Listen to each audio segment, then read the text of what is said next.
ఏపీలో అన్నా క్యాంటీన్లను తిరిగి ప్రారంభించేందుకు సన్నాహాలు మొదలయ్యాయి. సీఎంగా బాధ్యతలు చేపట్టిన అనంతరం చంద్రబాబు అన్నా క్యాంటీన్ల పునరుద్ధరణ ఫైలుపై సంతకాలు చేశారు. దీంతో రంగంలోకి దిగిన అధికారులు గతంలో ఏర్పాటైన అన్నా క్యాంటీన్ల స్థితిగతుల్ని పలు జిల్లాల్లో పరిశీలిస్తున్నారు. అధికారులు ప్రభుత్వానికి నివేదిక అందించి వీటిని రీఓపెన్ చేయడంపై కార్యాచరణ సిద్ధం చేయనున్నారు. అన్నా క్యాంటీన్ల ద్వారా ₹5కే భోజనం అందించనున్నారు. అన్నా క్యాంటీన్ల ఏర్పాటుకు 100 రోజుల కార్యాచరణను ప్రకటించింది ప్రభుత్వం. సెప్టెంబర్ 21లోగా 2003 క్యాంటీన్లు ప్రారంభానికి చర్యలు తీసుకోవాలని ప్రభుత్వం ఆదేశాలు జారీ చేసింది. గతంలో మంజూరైన 2003 క్యాంటీన్లలో 184 క్యాంటీన్లకు భవనాలను అప్పటి ప్రభుత్వం పూర్తి చేసింది. అయితే మిగిలిన వాటిని పూర్తి చేయాలని ప్రభుత్వం ఆదేశాలు జారీ చేసింది. ఇక మరిన్ని అప్డేట్స్ మా ప్రతినిధి జయరాజ్ అందిస్తారు. జయరాజ్. సుమిత్ర, రాష్ట్రంలో మరొక కొత్త శకం ప్రారంభం కాబోతోంది. అన్నార్తులకి ఆకలి తీర్చేటటువంటి కార్యక్రమానికి గత తెలుగుదేశం ప్రభుత్వ హయాంలో శ్రీకారం చుట్టారు. అది మధ్యలో బ్రేక్ పడింది. తిరిగి రాష్ట్రంలో 203 అన్న క్యాంటీన్లు తిరిగి ప్రారంభించడానికి ముఖ్యమంత్రి నారా చంద్రబాబు నాయుడు దీనికి సంబంధించిన ఫైల్ పైన నిన్న సంతకం పెట్టారు.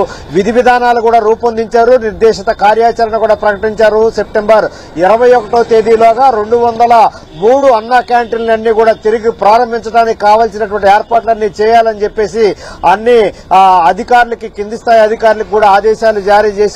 ₹5కే పేదవారికి భోజనం, ₹5కే టిఫిన్ అనేటటువంటి కార్యక్రమానికి 2016 మార్చి నెలలో ఈ కార్యక్రమానికి వెలగపూడి సచివాలయం దగ్గర కార్యాచరణ శ్రీకారం చుట్టారు.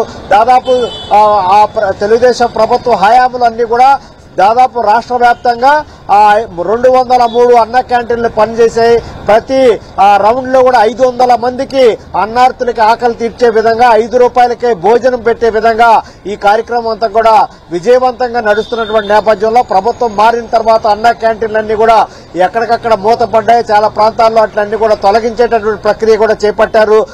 చాలా ప్రస్తుతం మనం విజయవాడ గాంధీనగర్ లో గతంలో పనిచేసినటువంటి అన్నా క్యాంటీన్ దగ్గర మనం ఉన్నాం. ఇది గతంలో దాదాపు 100 మంది ఈ ప్రాంతం అంతా కూడా కార్మికులు, అదేవిధంగా వీధిలో తిరిగేటటువంటి వ్యక్తులు అందరూ కూడా ఈ ప్రాంతానికి వచ్చి మొత్తం ఒక్కొక్క రౌండ్ 500 మంది ఒక రౌండ్ లో భోజనం చేసేవారు. కేవలం ₹5తోనే భోజనం గాని, టిఫిన్ గాని, సాయంత్రం భోజనం గాని ₹5కి మాత్రమే పెట్టేటటువంటి ప్రక్రియ ఇక్కడ కొనసాగేది. కానీ ఇప్పుడు చూస్తే మనం ఇక్కడ ప్రత్యేకంగా ఈ సెంటర్ దగ్గర వేరే కార్యక్రమాలు మొత్తం RRR సెంటర్ అని చెప్పేసి ఒక విజయవాడ మున్సిపల్ కార్పొరేషన్ ఆధ్వర్యంలోనే ఈ సెంటర్ నిర్వహించేటటువంటి ప్రక్రియని చేపట్టినటువంటి పరిస్థితి. గాంధీనగర్ అంటే ఇదంతా కూడా కార్మికులు, కర్షకులు మొత్తం మీద కింది వర్గాలన్నీ కూడా ఉండేటటువంటి ప్రాంతం. ఈ సమీపంలోనే ధర్నా చౌక్ కూడా ఉంది. ధర్నా చౌక్ వచ్చేటటువంటి వ్యక్తులు గాని, ఈ ప్రాంతంలో ఉన్నటువంటి కార్మికులు గాని, ఆటో కార్మికులు గాని, మున్సిపల్ కార్మికులు గాని అందరూ కూడా ఈ ప్రాంతానికి వచ్చి ఇక్కడ ₹5కే భోజనం చేసి వెళ్లేటటువంటి, సంతృప్తిగా భోజనం చేసి వెళ్లేటటువంటి ఆనవాయితీ ఇక్కడ కొనసాగుతుంది. ఇదే విధంగా విజయవాడ నగరంతో పాటు రాష్ట్ర వ్యాప్తంగా 203 అన్నా క్యాంటీన్లు విజయవంతంగా ఆహారాన్ని అందించే ₹5కే సమృద్ధికరమైనటువంటి భోజనాన్ని అందించేటటువంటి అంశం ఉండేది. దాన్ని గత ప్రభుత్వం వైఎస్ఆర్సీపీ ప్రభుత్వం వచ్చిన తర్వాత వాటిలన్నింటినీ కూడా మూతేసింది. ఆ సెంటర్ లో వార్డు సచివాలయాలు వేరే కార్యక్రమాలకు ఉపయోగించేటటువంటి పరిస్థితి నెలకొంది. దీన్ని గమనించినటువంటి ముఖ్యమంత్రిగా బాధ్యతలు స్వీకరించిన తర్వాత అన్నా క్యాంటీన్లు పునరుద్ధరించాలని నిర్ణయం తీసుకున్నారు. పేదవాడికి ₹5కే భోజనం అందించాలనే ఒక నిర్ణయం తీసుకుని దీనికి సంబంధించినటువంటి ఉత్తర్వులు కూడా జారీ అయ్యాయి. దీనికి సంబంధించి కార్యాచరణ కూడా ప్రకటించారు. ఈ రోజు నుంచి రాష్ట్ర వ్యాప్తంగా ఈ రోజు నుంచి ఎక్కడెక్కడైతే అన్న క్యాంటీన్లు 203 క్యాంటీన్లు అన్ని కూడా మున్సిపల్ కమిషనర్లు ఆ ప్రాంతంలో సందర్శించాలి, వాటి స్థితిగతులపైన రిపోర్ట్ చేయాలని చెప్పి ఆదేశించారు. అదేవిధంగా ఈ నెల 19వ తారీఖులోగా పాత డిజైన్లు ఏవైతే ఉన్నాయో వాటిని యథావిధిగా కొనసాగించడం, వాటి డిజైన్లు గాని మార్పు చెందితే వాటిని పునరుద్ధరణ చేయడానికి కావాల్సిన కార్యాచరణ కూడా రూపొందించాలని చెప్పేసి నిర్దేశించారు. దీంతో పాటు ఈ నెల 30వ తేదీన స్థలాల ఎంపిక, కొన్ని ప్రాంతాల్లో అన్న క్యాంటీన్లు తీసేశారు.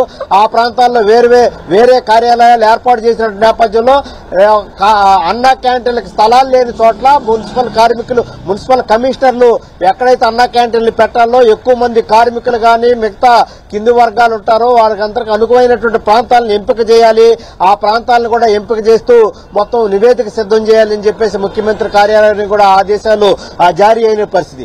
ఆగస్టు 10వ తేదీన నిర్మాణాలకు కావాల్సినటువంటి కొత్తగా నిర్మాణాలు చేపట్టాల్సినటువంటి భవనాలు ఏవైతే ఉన్నాయో వాటికి సంబంధించినటువంటి అనుమతులు తీసుకోవాలి అని చెప్పేసి కూడా ఆదేశాలు జారీ చేశారు. అదేవిధంగా ఆగస్టు 15వ తేదీన కొత్త నిర్మాణాలకు కావాల్సినటువంటి టెండర్లు, వాటికి సంబంధించిన అగ్రిమెంట్లు, అక్కడ ఏవైతే మౌలిక సదుపాయాలు కల్పించాలో వాటికి కావాల్సినటువంటి ఏర్పాట్లన్నీ కూడా చేయాలని చెప్పేసి నిర్దేశిత తేదీని కూడా ప్రకటించిన పరిస్థితి.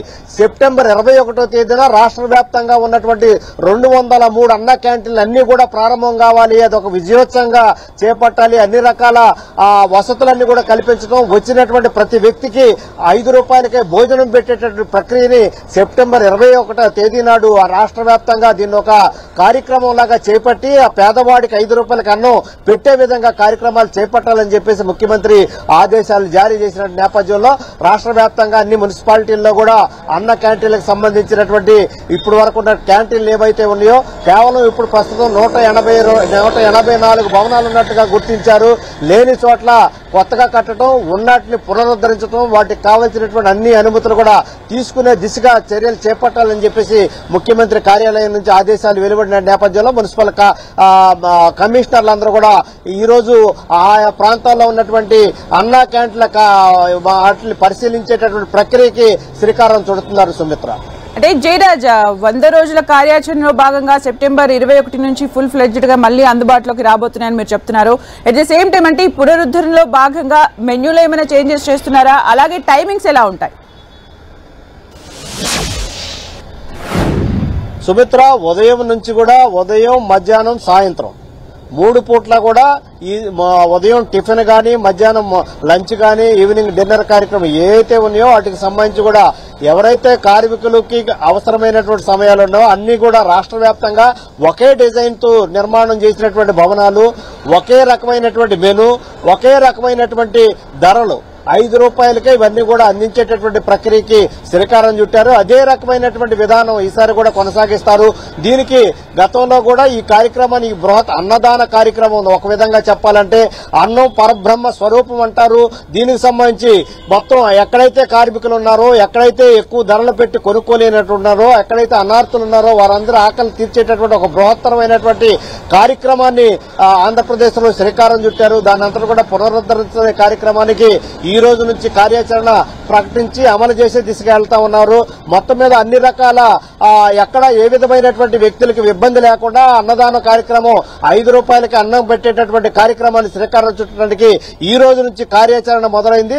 సెప్టెంబర్ 21వ తేదీన మొత్తం రాష్ట్ర వ్యాప్తంగా ఉన్నటువంటి 203 క్యాంటీన్లన్నీ కూడా పూర్తి స్థాయిలో పనిచేయడం ప్రారంభించాలని చెప్పేసి ముఖ్యమంత్రి ఆదేశించారు. Sumitra, thank you Jayaraj for the updates.